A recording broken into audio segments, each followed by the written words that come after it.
చారిత్రక కథనం ప్రకారం ఒకప్పుడు ముగ్గురు అన్నదమ్ములు ఉండేవారు.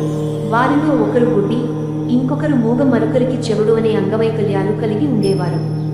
వారు తమ చిన్న పొలంలో సాగు చేసుకుంటూ కాలం గడిపేవారు. వారి పొలానికి నీరు పెట్టడానికి నూతి నుండి ఏతాంతో నీరు తోడుతుండగా ఒకరోజు నూతిలో నీరు పూర్తిగా అయిపోయింది.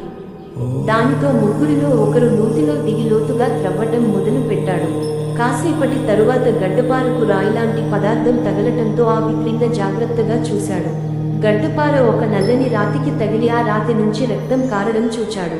కొద్ది క్షణాలలో బావిలో నీరు అంతా కూడా రక్తం రంగులో మారిపోయింది. మహిమతో ముగ్గురి అవిటితనం పూర్తిగా పోయి వారు పరిపూర్ణ ఆరోగ్యవంతులుగా మారారనేది స్థానిక కథనం. ఈ విషయానికి విన్న చుట్టుప్రక్కల గ్రామస్తులు తండోపతండోలుగా నూతి వద్దకు చేరుకుని ఇంకా లోతు త్రవ్వటానికి ప్రయత్నించారు. వారి ప్రయత్నం ఫలించకుండానే వినాయక స్వామి వారి స్వయంభూ విగ్రహం ఊరే నీటి నుండి ఆవిర్భవించింది.